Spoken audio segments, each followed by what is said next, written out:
Good morning, class. Good morning, ma'am. How are you today? Feeling good. So before we start, Miss Ganon, please lead the prayer. Heavenly Father, the Son, and the Spirit. Our Father, who art in heaven, hallowed be thy name. Thy kingdom come, thy will be done, on earth as it is in heaven. Give us this day our daily bread, and forgive us our trespasses, as we forgive those who trespass against us. Lead us not into temptation, but deliver us from evil. Amen. Okay, before you take your seat, please pick up some pieces of paper and arrange your chairs. Okay, now I will check your attendance first. Please say present if your name is called. Igay, Present.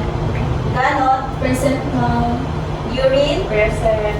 Sarto, Present. okay.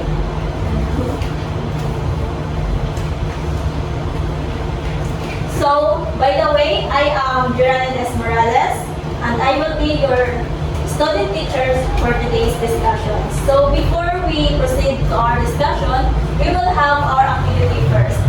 So, your task is to raise the card that with the correct answer that I will show you in this presentation that matches the pictures. Okay, so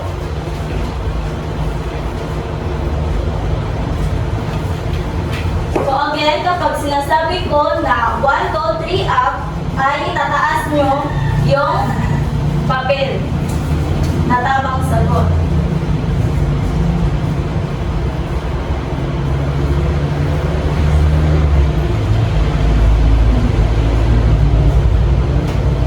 So, are you ready? Yes, ma'am. In 1, 2, 3, up. What is the answer? Simile. Okay, let's see if it's simile. Yes, the correct answer is simile. Next picture is in 3, 2, 1, up. What is the answer? Personification. So let's see if it is personification. Okay, it's metaphor.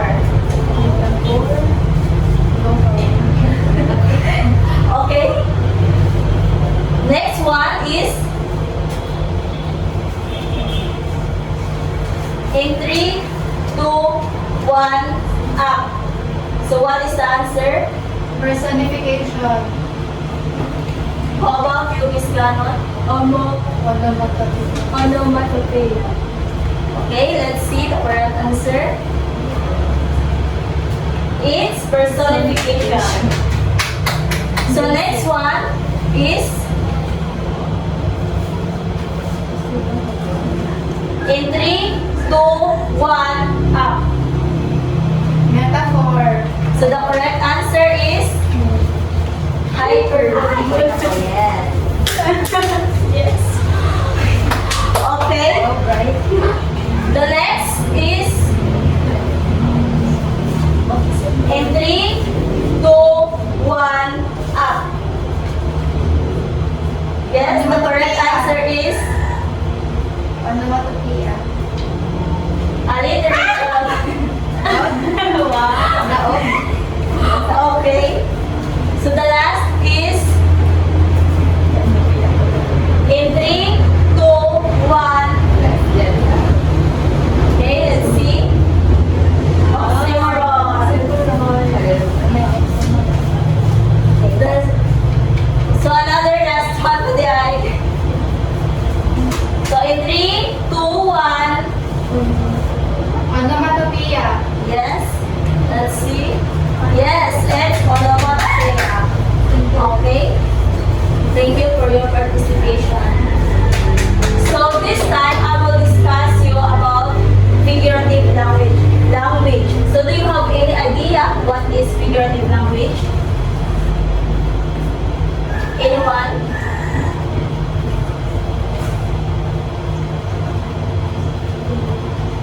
Yes, Miss Sarko. So, figurative language, it is a way of using words to create emotions for you to convey your message. So, some examples of this ay kato mga na-mention kayo na simile, metaphor, onomatopoeia, and many more. So, yes, thank you, Miss Sarko. So, when we say figurative language, it is a way of using the word to express idea in vivid or in imaginative ways. Okay. So, there are common types of figurative language. So, please, everyone, please read. Simile, Metaphor, personification, hyperbole, alliteration, oxymoron, onomatopoeia. Okay. So, let's move on to simile. So, please read Miss Garot, what is simile? So, a simile is a comparison between two things using like or as. So, can you elaborate? What is simile? So, simile is, for example, he is as brave as a lion. There are two things between, like using like or as. So, the first example is using as. So, the second one, she sings like an angel. So, they mention here like. So, Okay, very good. Thank you, Miss Garot. So, in figurative language, the simile is it compares between two things using the word like or as. Okay. So the next is metaphor. Miss Tigay, will you please read? So, metaphor. A metaphor makes a direct comparison between two unrelated things by stating that one is the other. So, like for example, time is a trip and life is a journey. Okay, thank you, Miss Tigay. So in metaphor also, it compares also between two things, but it didn't use the word like or as. So kapariha lang siya sa simile, but in metaphor ay hindi siya gumagamit ng word ng like or as, pero nag-compare pa rin siya into unrelated things. Okay. So the third one is personification. So Miss Sarko, will you please read and elaborate? So, personification gives human qualities to animal, objects, or ideas. So, personification, it's attributing human qualities to non-human entities. For example, stated here is the wind whispered through the trees. So, the wind, since, of course, wind, hindi naman nag-whisper ang wind. But, here in personification, parang yung wind, yung qualities na isang human, parang kinocompare mo or pinaparas mo sa ibang bagay. Okay. Thank you, Miss Sarko. So here in personification, it gives human traits or to non-human things. So, ito sa personification ay ginagawa nila or binibigyan nilang buhay ang mga bagay o binibigyan nila ng damdamin ang isang bagay na walang buhay. So, gaya na sinasabi mo na hindi naman nag-whisper yung wind, pero binibigyan siya ng buhay. Okay. So, again, personification is it gives a human traits to non-human things. Alright. Next is hyperbole. Okay, Miss Bury, will you read and elaborate? So hyperbole is an exaggerated statement used for effect. For example, I told you a million times, he ran faster than the wind. Okay, Miss. Okay, thank you, Miss Bury. So here also in hyperbole, it is an extreme exaggeration statement used in effect. So dito sa example, makikita natin na I've told you a million times. So, napapansin nyo, may posible ba na sinasabihan ka in a million times? Then also, mabilis ka tumakbo, no? Than the wind. Oh. So that is we call hyperbole. So next one is alliteration. So Miss Ganot, will you read again? What is alliteration? Alliteration is the repetition of the initial constant sound in words. So, for example, lazy, lizard, lonely, and the sun. So, the second example is Bobby bought a bunch of bananas. So what is your And alliteration, so sa example is the word L is ga repeat, so para na ako so Same repetition. oo ilahang initial, so ga repeat si Jabita, so lazy. Thank you, Miss Ganot. So here also in alliteration, no, in figurative language, it is the repetition, no, in the same sound, in the same beginning sounds, no, in the first letter, no, in the consonant sounds in words. So dito sa alliteration ay ginagawa ito para mas madaling matandaan mo ang isang kung ano man ang ibig sabihin sa mensahe, and also para mas magandang pakinggan, no? It's because of its repetition sounds. Last so the another is oxymoron. So Miss Igay, will you read? Oxymoron is a figure of speech in which two contradictory terms appear together. So, the feeling silence and also the bittersweet chocolate. Thank you, Miss Igay. So who can elaborate what is oxymoron?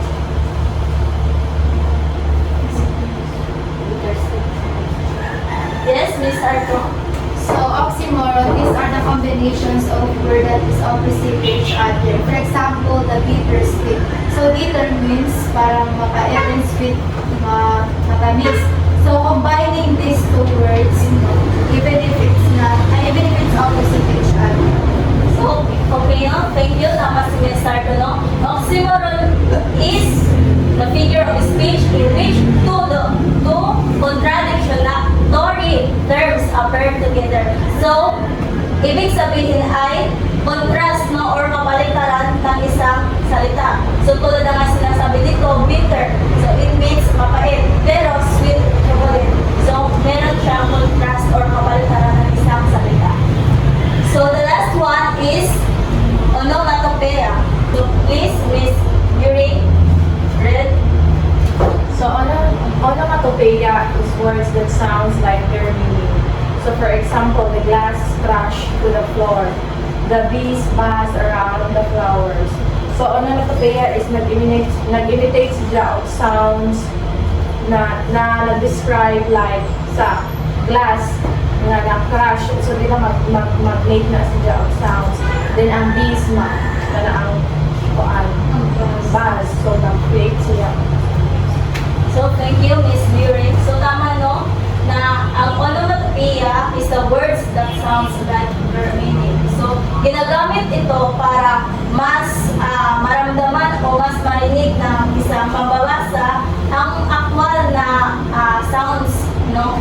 So, for example, the bees buzz. So, mas maramdaman natin na the bees is buzz around the floor. Around the flowers rather. Then, so, before we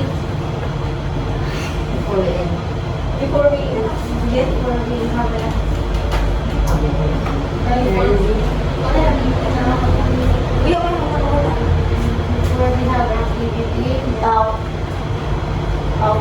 Okay.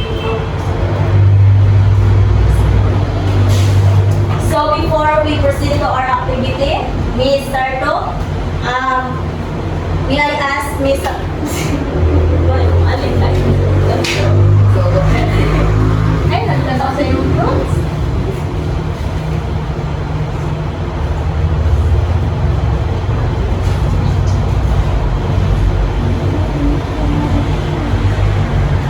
So, before we proceed to our activity, may I call Ms. Sarto? What have you learned in our lessons or discussions, and how does figurative language influence your emotion or reactions? So, in our lesson for today, it's all about the figurative languages rather, which includes the simile, the metaphor, hyperbole, onomatopoeia, and many more. So, I have learned that we can use these figurative languages to make our sentences more interesting or more appealing. So, we can use this to convey our messages, no, para pwede na siyang gawin din, parang nagbibigay siya ng support to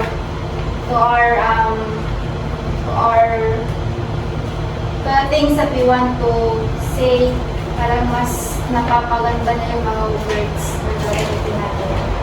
Okay. Thank you, Ms. Sarto. So, it is true, no, that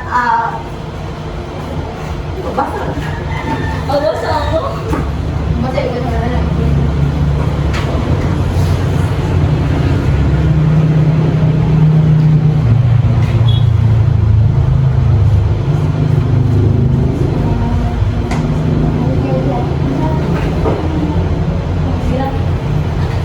Yes, exactly, no, that figurative language has a significant in our reaction or emotion as it shapes our understanding, no, of the things and influence how we connect to the other character of or the other thing. Okay. So do you have any questions or clarifications? None so far. So let's proceed to our activity.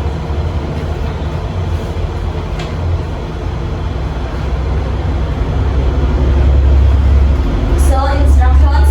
So please prepare 1/2 crosswise rather.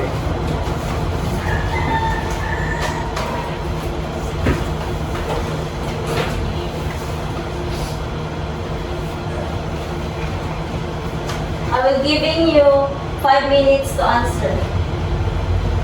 Magsasabi lang kayo kapag matapos na kayo sa dalawang questions kasi meron pa 3, 4, and 5.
Please read.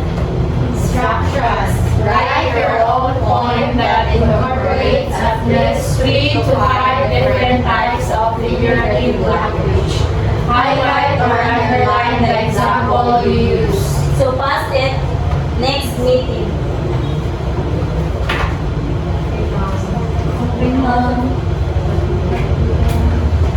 Okay, class dismissed. Thank you. Um,